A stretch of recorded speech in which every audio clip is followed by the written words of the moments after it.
réponse est évidemment non. Notre intention très claire au sein de la liste L'Alternative, c'est d'investir massivement dans le train, parce que nous estimons que c'est de cela que nous avons besoin en termes de mobilité, à la fois pour le climat naturellement, mais aussi pour faciliter nos vies individuelles, respectives, qu'on soit en emploi, qu'on soit étudiant. On a besoin aujourd'hui de se transporter facilement. Le fait d'avoir une grande région comme la région Auvergne-Rhône-Alpes aurait dû précisément nous être utile pour avoir de plus d'opportunités que par le passé. Je pense notamment à l'emploi ou aux études.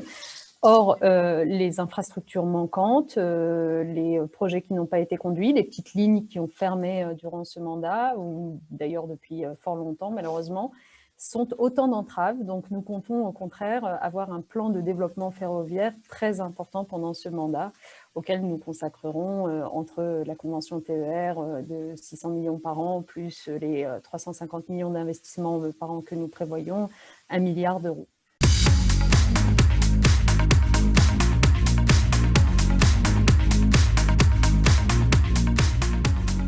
Je pense précisément qu'un certain nombre de travaux n'ont pas été faits.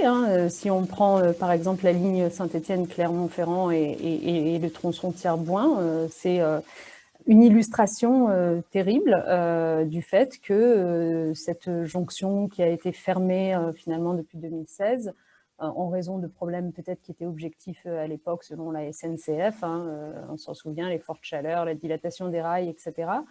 On sait, et ce depuis longtemps maintenant, combien coûterait la remise en état. On sait que ce serait de l'ordre de 50 millions d'euros. Il faut les mettre, ces 50 millions d'euros. Et on ne voit pas d'obstacle à ce que la région finance ces travaux, contrairement à ce que dit l'actuel président de la région. Donc nous nous engageons évidemment à le faire. D'ailleurs, vous en avez peut-être la mémoire, mais sous le précédent mandat, Jean-Jacques Kerran avait inscrit 50 millions d'euros au budget de l'époque, au budget 2015. Donc il y avait des travaux qui étaient décidés et financés. Simplement, Laurent Wauquiez a supprimé ces crédits et il a refusé de les remettre. Et donc maintenant, il faut actualiser les études et inscrire ce sujet.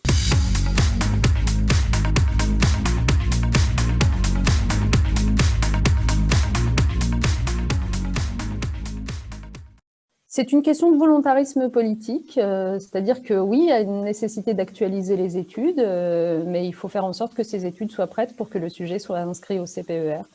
C'est vraiment, en la matière, comme en toute politique publique, c'est une question de motivation des élus qui sont en place.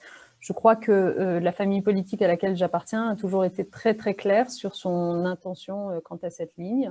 Et donc, une fois aux responsabilités, si nous y accédons, eh bien, nous ferons en sorte que plus aucun projet ne traîne et que nous les financions, que nous les prévoyions dans le budget de la première année et dans l'inscription du CPER.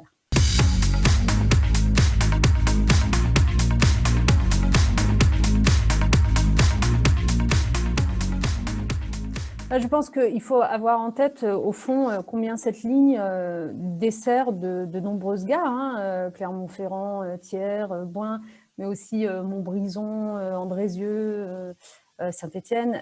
Donc, en fait, on voit bien la population extrêmement dense que cela concerne. Donc, il faut en effet travailler sur une fréquence de ces trains qui soit la plus fluide possible et la plus à même de répondre à ces besoins.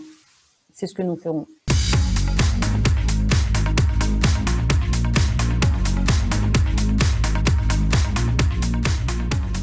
Une fois élus, nous adopterons un plan de développement ferroviaire extrêmement ambitieux et nous investirons massivement dans le train. D'ailleurs, nous sommes en train de parler de cette liaison.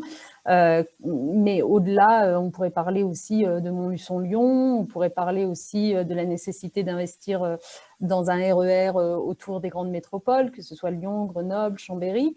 Donc, sur toutes ces questions, comme sur la nécessité de rouvrir un grand nombre de petites lignes qui ont été fermées, eh bien, nous ferons en sorte, dans notre tout premier budget, d'investir pour être en capacité de faire aboutir des travaux ou des études en fonction des cas le plus vite possible. Il y a beaucoup de choses qui passeront par le CPER qui sera renégocié. Il y a aussi la convention avec la SNCF qui doit faire l'objet d'une renégociation dans laquelle nous ne fassions pas ce qui a été fait ces dernières années, c'est-à-dire des économies de la région qui se traduisent finalement en perte de qualité du service public ferroviaire. par la fermeture de gares, de guichets, de trains même.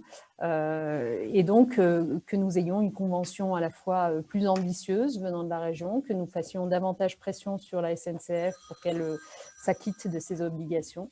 Donc, c'est à la fois une question d'investissement financier, c'est aussi une question de discours politique très clairement en faveur du train, très clairement en faveur du train, parce que la route, je ne dis pas qu'il n'y a pas des situations dans des territoires enclavés dans lesquels il est impossible de mettre des transports en commun et dans lesquels cela peut se justifier que nous venions en soutien à un développement de route, mais la route n'est pas la compétence de la région. Nous nous concentrerons sur le train et sur, évidemment, le vélo aussi. On n'en a pas parlé, mais nous estimons aussi que notre région aurait beaucoup à gagner de voir se développer ces voies vélo. Nous prévoyons pour notre part 400 km de nouvelles voies cyclables. Et puis aussi l'intermodalité qui doit être facilitée, notamment entre le train et le vélo, en développant les accès des vélos, par exemple, aux gares et aux trains. Voilà ce que nous ferons et que nous installerons dès les tout premiers mois, dès les toutes premières semaines de notre accès aux responsabilités.